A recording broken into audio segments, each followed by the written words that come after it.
Good morning mga katropa. Panibagong araw naman natin dito sa ating project. Maglalatag tayo ng bakal mga katropa dito sa slab natin, dito sa back extension natin dito sa Pearl Residences. Panoorin nyo ito mga katropa para makakuha kayo ng idea at kung magkano kailangan natin dito para dito sa project natin. Okay mga katropa, wag na natin ito patagalin. Simulan natin to after ng intro natin.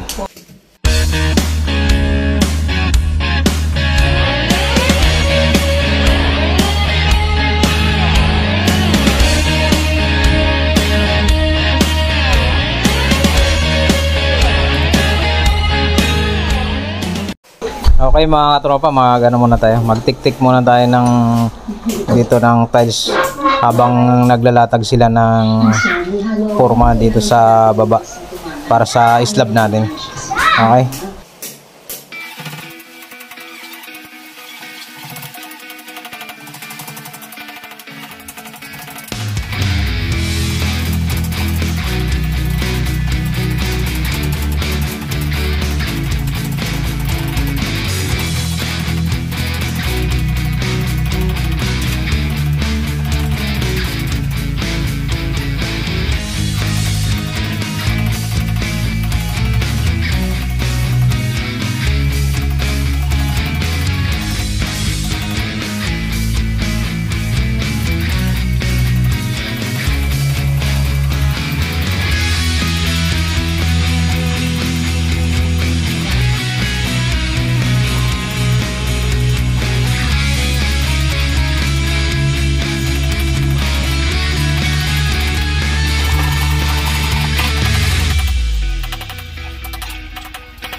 Ito pala mga katropa, kung gaano kalaki dito yung space sa baba, ganon din kalaki yung magiging space doon sa kwarto nila. Okay, tapos maglalagay din doon ng CR sa taas. Panoorin nyo mga katropa para makita nyo kung paano natin yung diskarte dito, kung paano natin pakasyahin ng isang kwarto tapos may CR pa sa ganitong maliit na space. Panoorin nyo mga katropa ang video natin hanggang matapos para makakuha kayo ng idea.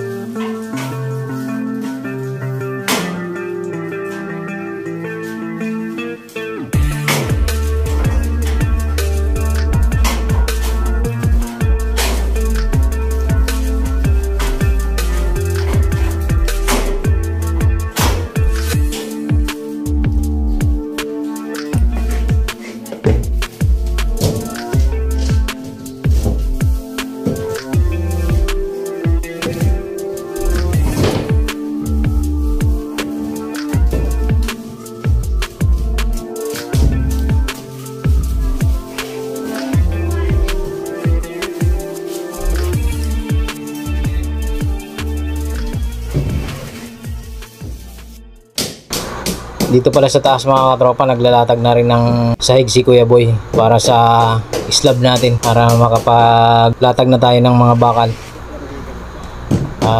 Titiktikan nito mga katropa na palibot nitong pader natin para lumabas yung biga. Panoorin nyo itong video mga katropa at gagawa natin to ng isang kwarto dito, extension to na dito sa Pearl Residence. Ito yung extension pala dito sa likod mga katropa. Ang sukat nito mga katropa ay sa 180 by 280 centimeters mga katropa yung sukat nito. Kaya papakasyahin natin dito mga katropa yung isang kwarto tapos CR.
Ganito mga katropa yung mga batikang karpintero natin, mano-mano talaga.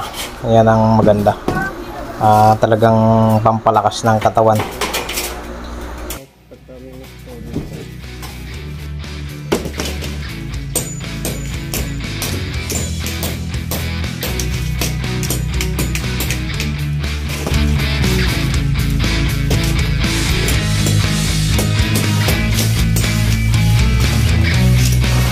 Ito na mga tropa, lumabas na yung giga, yung bakal ng giga natin. Diyan ikakapit mga tropa yung mga bakal na ilalagay natin. I-welding yan dyan ni Kuya Boy. Paikot pati yung bakal na natin, pang asintada. Ikakapit dyan mga tropa para matibay.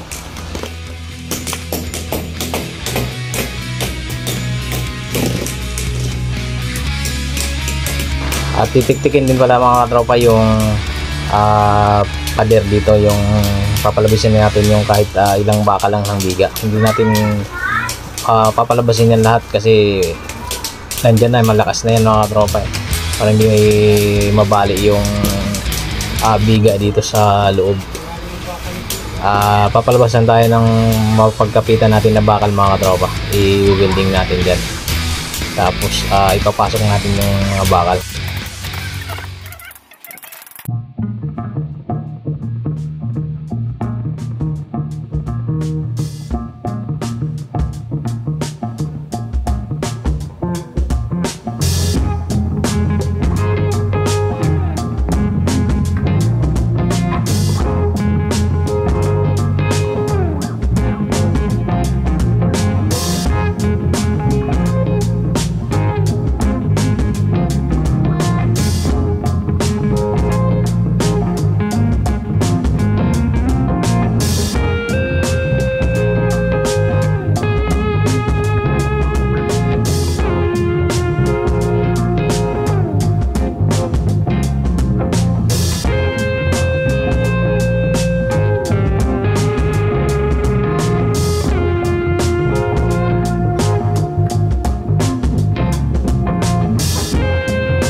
Maganda talaga mga katropa pag naka-welding yung ano, mga bakal natin. Nakakapit na kapit talaga para matibay.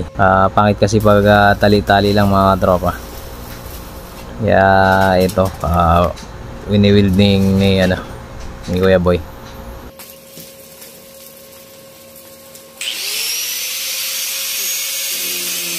Itong welding machine pala natin mga katropa, na order natin through online.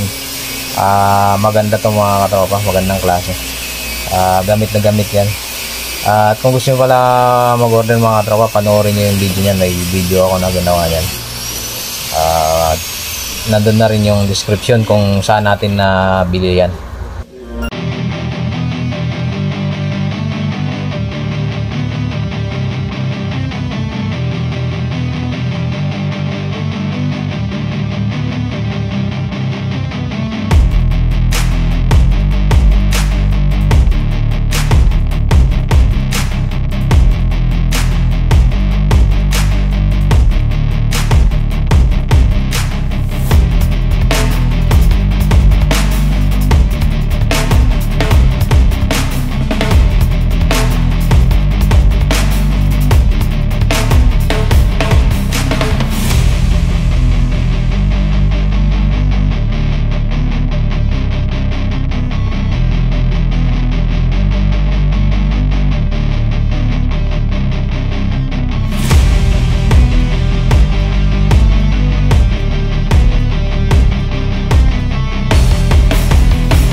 Pagkatapos nito ma-weld mga katropa at matalian na mga bakal natin, pwede na tayo magsimula magbuhos.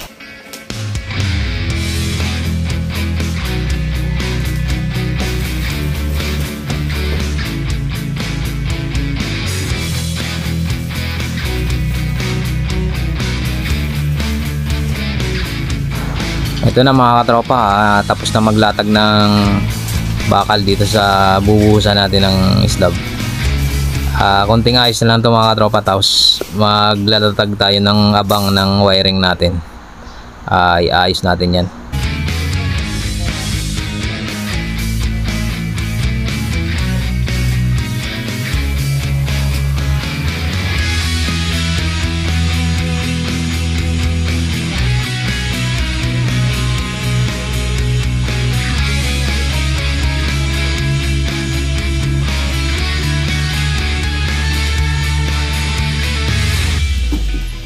Simula na tayo magbuhos mga katropa, at habang maganda yung panahon, baka mamaya umulan to, wag naman sana. Okay, tuloy na natin to mga katropa para matapos na tayo.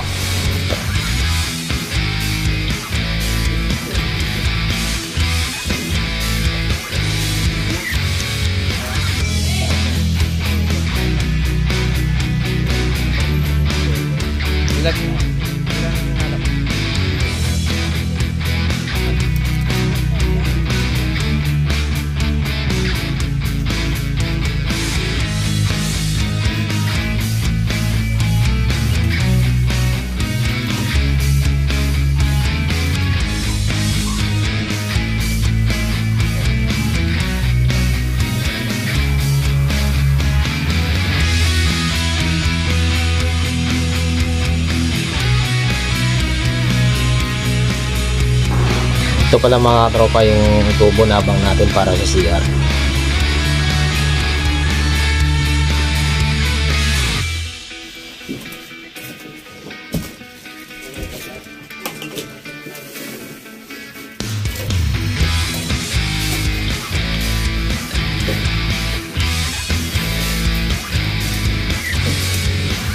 Wait, tama?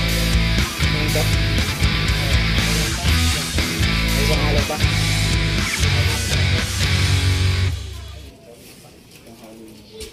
Yung supot nito. Kasi doon na anim kasama biga. Ano ko na yun, baka sila magpakas yun. Wala na sa supot.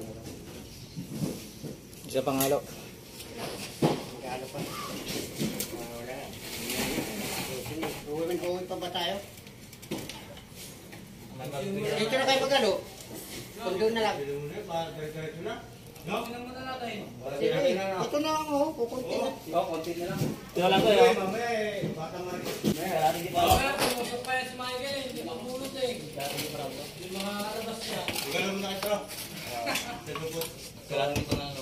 Kel, tulungan mo na. Kel, pagalo.